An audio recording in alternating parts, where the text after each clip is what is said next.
مولانا شمس الحق افغانی رحمہ اللہ کے حوالے سے بہت سارے مستند علماء سے ایک واقعہ میرے پاس آیا۔ وہ کہتے ہیں کہ افغانستان کے کسی علاقے کا ایک گورنر، اس نے دل میں ارادہ کیا کہ اللہ نے مجھے اپنی اولاد تو نہیں دی،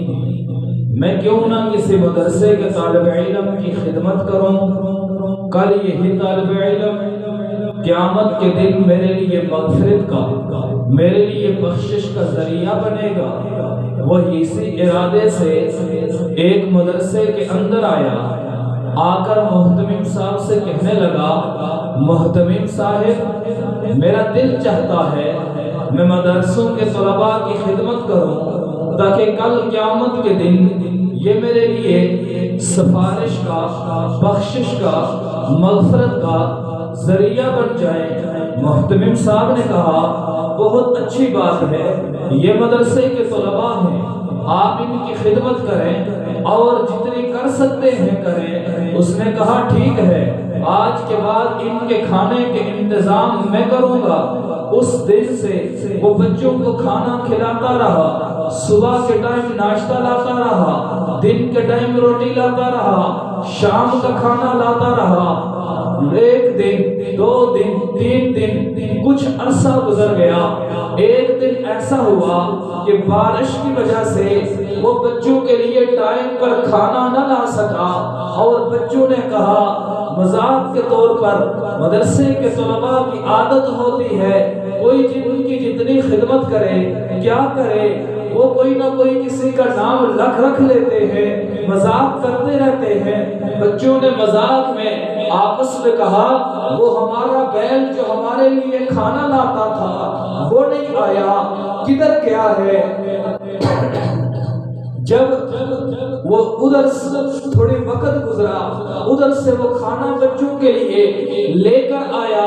دیکھا سامنے سے وہ ہمارا بندہ آ رہا ہے۔ بچے آپس میں مذاق میں ایک دوسرے کو کہتے ہیں، وہ دیکھو ہمارا بیل ہمارے لیے کھانا لے کر آ رہا ہے۔ بچوں نے جب آپس میں یہ بات کی،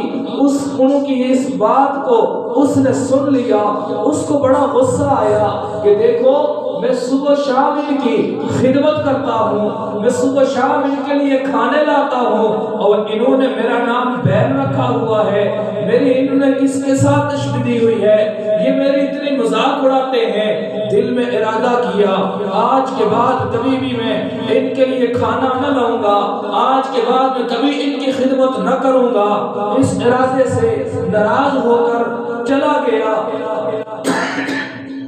جب وہ وہاں سے چلا گیا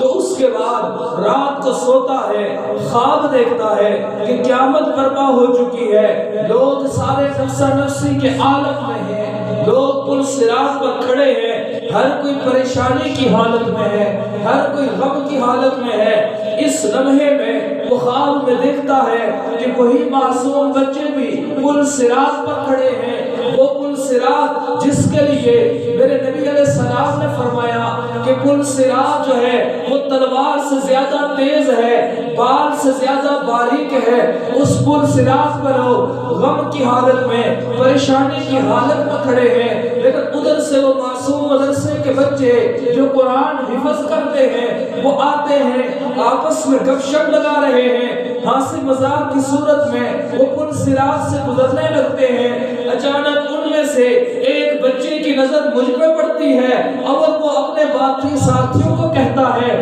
دیکھو وہ ہمارا بیل کھڑا ہے۔ اور پھر وہ بچے سارے پل صراط سے واپس آتے ہیں، آ کر میرا ہاتھ پکڑتے ہیں، مجھے پل صراط سے پار کرتے ہیں۔ جب اس نے یہ خواب دیکھا، فوراً جاگ گیا، چونک اٹھا، اور اس نے یہ ارادہ کر لیا، میں نے یہ کون سا حد کر لیا تھا، میں نے کیا ارادہ کر دیا تھا، یہ تو وہ معصوم قوم ہے۔ اور میرے دوست، جو بھی دنیا کے اندر ان معصوم طلباء کی خدمت کرتا ہے، جو بھی ان کے ساتھ محبت کرتا ہے، جو ان کے ساتھ پیار کرتا ہے، تو اللہ پھر حقیقت میں ان کو یوں رکھ دیا کرتا ہے۔ ہمارے بھائی، جب ہم ان مدارس کے طلباء کی خدمت کرتے رہیں گے، ان کے ساتھ پیار و محبت کرتے رہیں گے، ان کے ساتھ الفت و عقیدت کے ساتھ پیش آتے رہیں گے، اللہ کل قیامت کے دن انہی طلباء کو ہمارے لیے بخشش اور مغفرت کا ذریعہ بنا دے گا۔ اللہ ہمیں ان معصوم طلباء کے ساتھ محبت عقیدت